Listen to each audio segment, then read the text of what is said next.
We're going to check out some round 2 Falcons draft targets on today's show, but really quickly, before we get to the NFL draft, help us get to 21,000 subscribers. We are a little over 300 away, so if you have not joined the channel yet, I invite you to do so.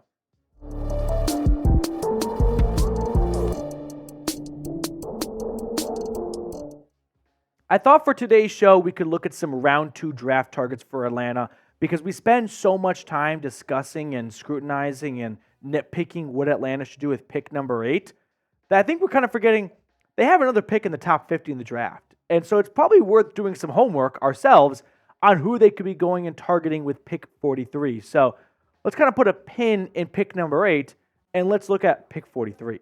So let's remind everyone about how round 2 looks. The Panthers joined the draft at pick 33, followed by the Patriots, the Cardinals, the Commanders, the Chargers, and the Titans.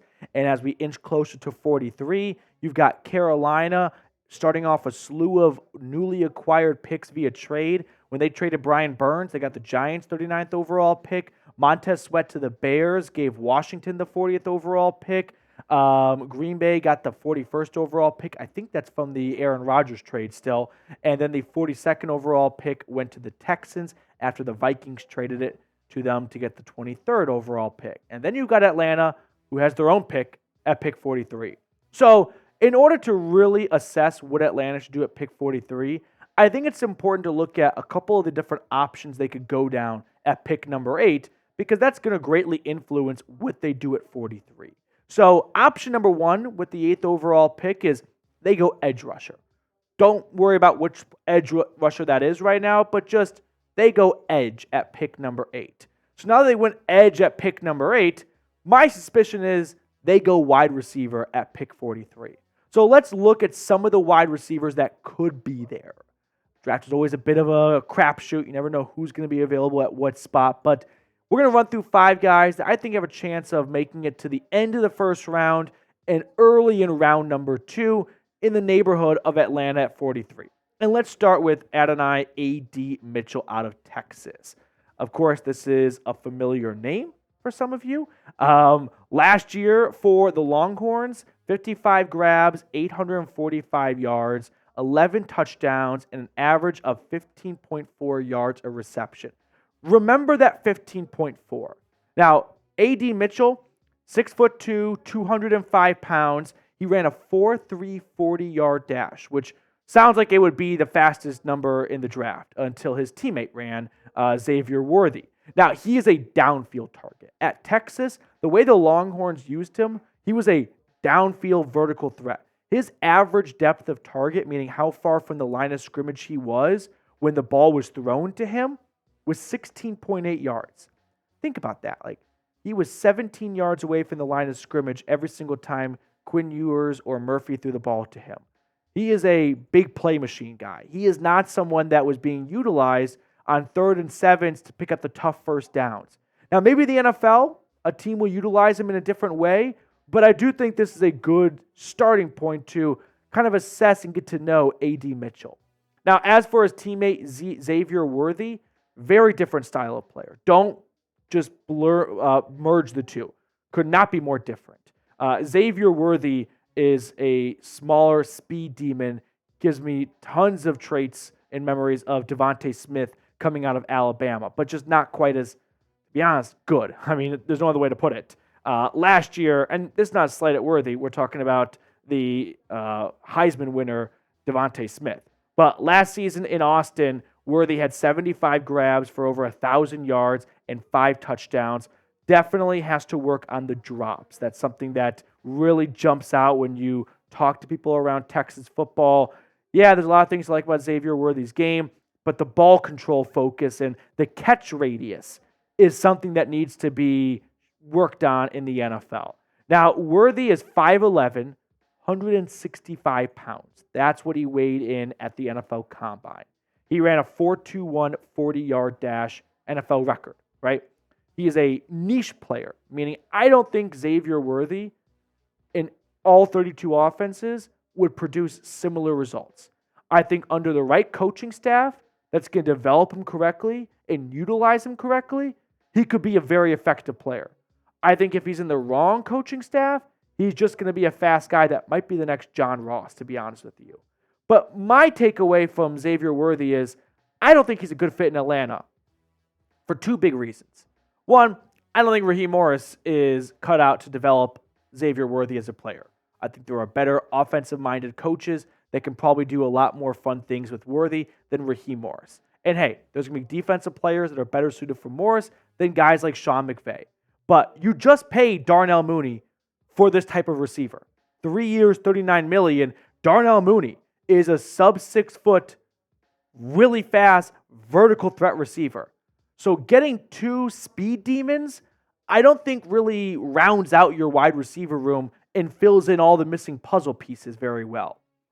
Then there's the history element. And I looked back and I checked out wide receivers that are under 175 pounds and had 800 or more receiving yards in a season. And Devontae Smith has done that every single year in the NFL. Before that, though, you had to go back to 1998 for James Jett. So, unfortunately, there is a lot of truth to if your frame just isn't that big, it's going to be tough when you go up against some physical corners. Now, if Xavier Worthy can put on 10 pounds, like that might dramatically alter his NFL career. But as of now, I think he's unfortunately more of a track player than a football player. All right, before we get on to the rest of the round 2 targets, let me fill you guys in on another sponsor we have here at Chat Sports. It's our good friends over at PrizePicks. PrizePicks is the #1 daily fantasy sports platform in North America because it's super easy to use and it's got really easy withdrawals, which I know is what everyone thinks about the most. Because once you win big, you want to get your money, right? And with PrizePicks, you can do that. Now, the way it works is you pick 2 to 6 players and then choose more or less on their projected stats. Now, what does that mean in English? Well, let me give you an example of one I used on Thursday when we filmed our live show, which is airing on right now. I took the less on Weathers and Lance Lynn for half combined runs in the first inning. Cha-ching, baby. Took the more on Nikola Jokic at 13 rebounds, and then I took the more on Miles Wood at 2.5 shots on goal. Don't really have no idea what I'm doing here, but it just sounded like a very feasible thing to get 3 pucks on net. So if you like my selections and you want to make your own sometime, download PrizePicks and use code CLNS for a first-time deposit match up to $100. Because I love you all, I put that link in the comments and description of today's video. But download the PrizePicks app today and make sure to use code CLNS for a first-time deposit match up to $100. Moving on to our third wide receiver for end of round 1, early round 2 range. Georgia's Ladd McConkey. So Ladd McConkey is a bit of a tough prospect to crack because the production last year at Georgia really wasn't there. But there's a fair reason. He was injured. You go back to 2022 when he was much more healthy, 9 touchdowns, 762 yards, and an offense that really wasn't predicated on the pass, right? That's not what Georgia's bread and butter has been over the last few years under Kirby Smart. Not saying they can't throw the football, but I don't think you think of Georgia when you think of air raid offenses. Now, McConkey, 6 foot, 186 pounds, so much more filled out frame than Xavier Worthy. And he also ran a blistering 4.39 40. So he's got good size, 6 foot, 186, and he doesn't sacrifice any speed as a result. Now, he wins with his route running abilities and his elusiveness. The loose, lazy comp I've seen tossed out there is he's a gadget player. I don't know many 6 foot, 4.39, 40-yard dash gadget players. I think he has more upside than just a gadget player. I do think he is a guy that's going to hang out near the line of scrimmage, and that's where he's going to do a lot of his damage. And listen, you've got Drake London for the deep balls to do that for you. Darnell Mooney is a vertical threat. Wouldn't be the worst thing in the world to get a player that can hang out near the line of scrimmage and help win over the middle a little bit. I think Ladd McConkey is very much in play for Atlanta. For one, I think A.D. Mitchell and Xavier Worthy likely go round 1. every single year in the draft, we come across a player that falls that no one expected. Maybe it's one of those two guys. Maybe it's not. I wouldn't say I'd be surprised if McConkey went round 1, but I don't think I'd bet on it. So I think Ladd McConkey fits the mold of someone that could be there at 43 and also helps out the Falcons wide receiver room by bringing something they don't really have in any of their top 2 guys at the moment. Now, do you want to draft Ladd McConkey? Yes or no? Do you want to keep the Bulldog in the Peach State? Or do you feel like, hey, watched enough of him at Georgia, ready to go get a different wide receiver? Chime in for me down in the comments. Moving on to our 4th fringe receiver for round 1 to round 2. Let's go with the Gamecock Xavier Legette. Now, Xavier Legette has a bit of a complex profile to break down here, and I'll explain why in a moment. But first, when you look at his 2023 numbers, this should be a guy that should be talked about as a lock for round 1, right?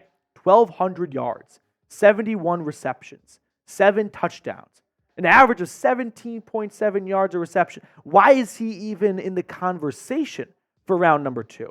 Plus, I'll add in, he's 6'1", 221 pounds, and he ran the same 40-yard dash that Ladd McConkey did, except he's 1 inch taller and 40 pounds heavier. So really, why is this guy even remotely considered to be available in round number 2? Well, the issue is he's only got really 1 season of experience. Up until 2023 in Columbia, he had a grand total of 42 grabs in his first 4 seasons at USC. He didn't even arrive at South Carolina as a wide receiver.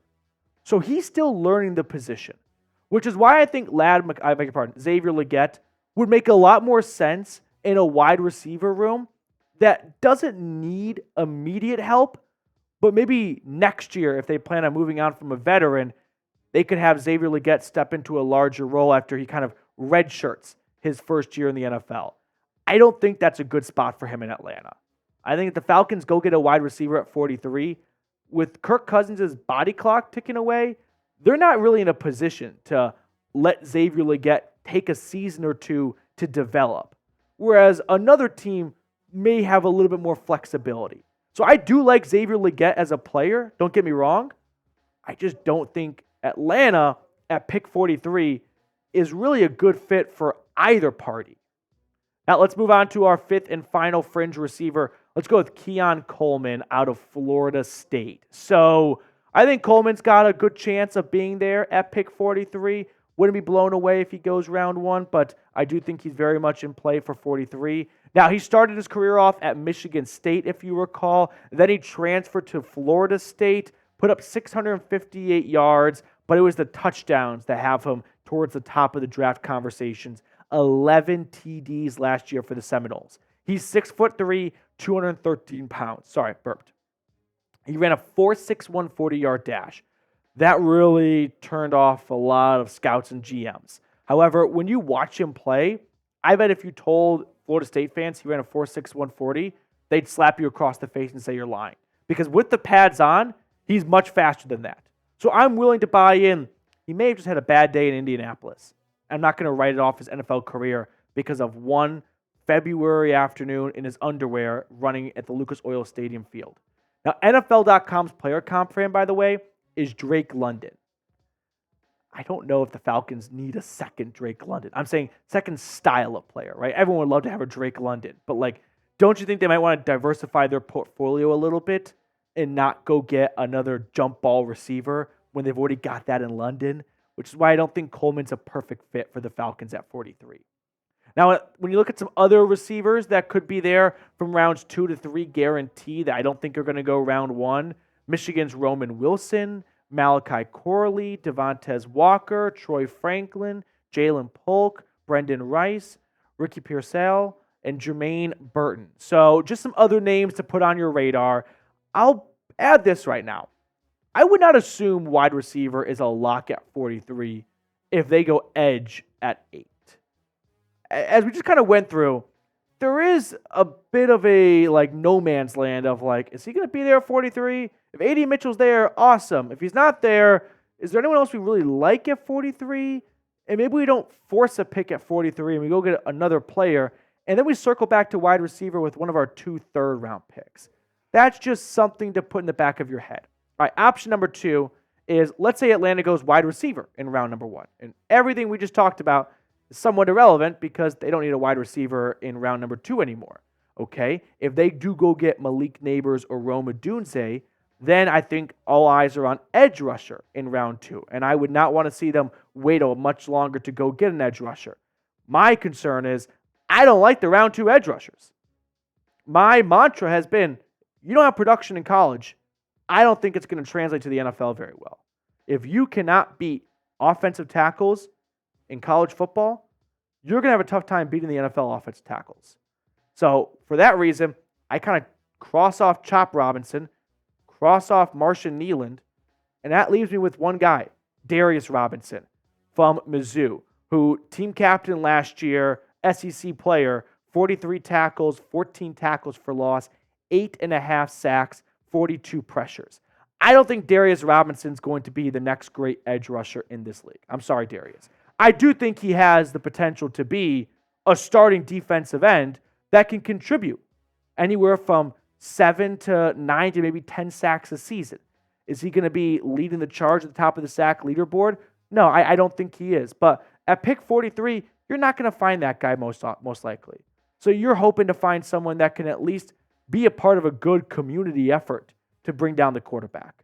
He's 6'5", 285 pounds, so a much bigger defensive end that he's not going to dominate with speed, but he's going to beat you with his strength, right? He's going to have strong hands. He's going to throw offensive linemen to the side, and he may not always track down the fastest, most mobile quarterbacks, but when he does get his long arms on you, you're not leaving his cobra grasp.